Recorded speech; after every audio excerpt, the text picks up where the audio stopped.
అబ్బబ్బబ్బబ్బబ్బా! చూస్తుంటేనే నోరు ఊరిపోతుంది కదండీ! ఇంకా నాన్ వెజ్ ప్రియులకైతే చెప్పనవసరం లేదు. ఏంటో గుర్తుపట్టారా ఇది? చిక్కుడుకాయతో రొయ్యల కూర. సూపర్‌గా ఉందండి. అద్దిరిపోయింది.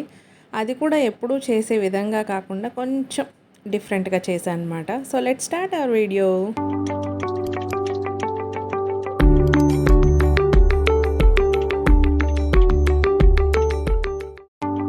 Hello friends, welcome back to my channel మనలో తెలుగమ్మాయి. ఎలా ఉన్నారు అందరూ? నేనైతే సూపర్గా ఉన్నాను. మీరు కూడా ఎప్పుడు బాగుండాలని మనస్ఫూర్తిగా కోరుకుంటున్నాను. సో లైక్ చేయండి, షేర్ చేయండి, సబ్స్క్రైబ్ చేయడం మాత్రం మర్చిపోకండి, ఓకేనా?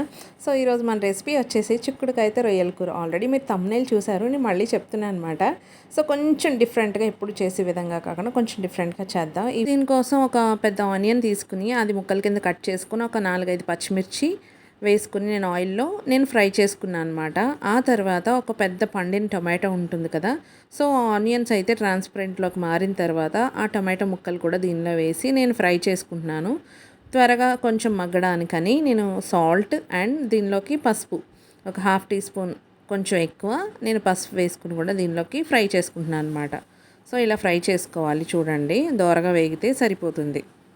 సో ఇలా ఫ్రై చేసుకోవాలి.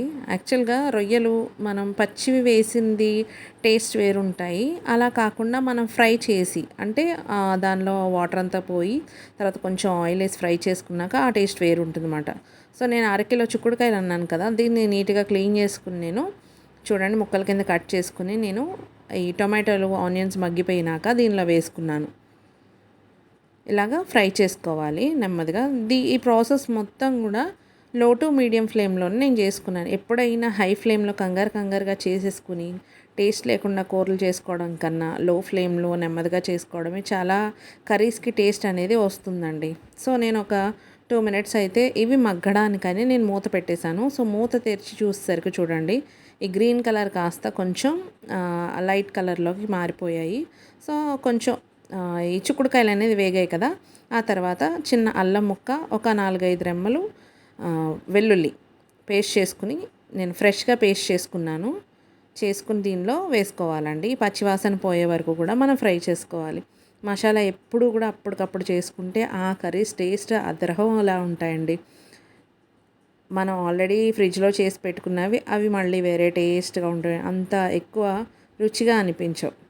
సో మ్యాక్సిమం ఎక్కువగా ఫ్రెష్గా చేసుకుని వేసుకోవడానికే ట్రై చేయండి. సో దీనిలోకి నేను 2 స్పూన్ల కారం అయితే వేసుకున్నానండి. సో కారం వేసుకుని ఒకవేళ మీకు సరిపోకపోతే ఇంకొంచెం పెంచుకుని వేసుకోవచ్చు. సో నేనైతే 2 స్పూన్ల కారం వేసి దీన్ని ఫ్రై చేసుకుంటున్నాను మళ్ళీ. అండ్ దీనిలోకి నేను ఇవి 1/2 కిలో రొయ్యలు, ఇవి క్లీన్ చేసుకున్నాక నేను పొయ్యి మీద పెట్టి ఆ వాటర్ ఇంకిపోయినాక కొంచెం ఆయిల్ వేసి ఉప్పు కారం పసుపు వేసి నేను ఫ్రై చేసుకున్నాను అనమాట. సో అందు గురించి అని అవి అట్లా ఉన్నాయన్నమాట. సో ఇలా వేసేసుకోవడమే, డైరెక్ట్గా వేసేసుకోవడమే.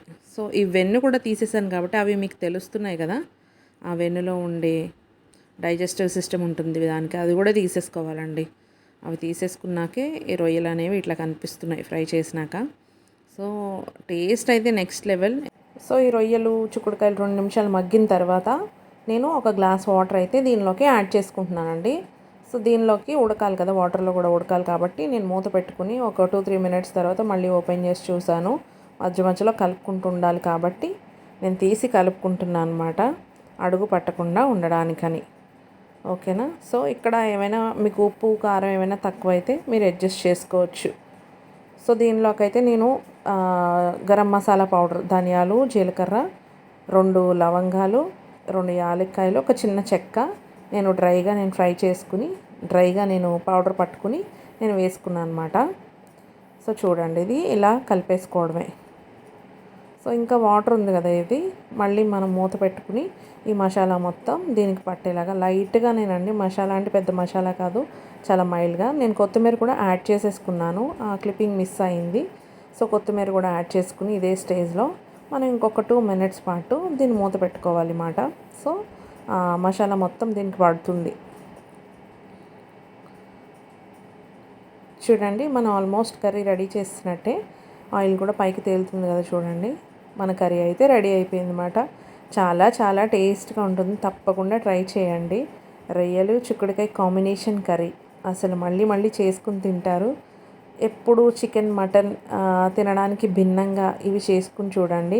ఎస్పెషల్లీ వర్షాకాలంలో అయితే ఇంకా ఇంకా తినాలి అనిపిస్తుంది అన్నమాట.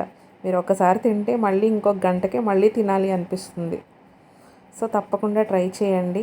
ఎలా ఉందో, టేస్ట్ ఎలా ఉందో నాకు తెలియచేయండి. సూపర్ ఉంది కదా, కళ్ళు తిప్పుకోలేకపోతున్నారు కదా. సో లైక్ చేయండి, షేర్ చేయండి, సబ్స్క్రైబ్ చేయండి. So please don't forget. Thank you for watching.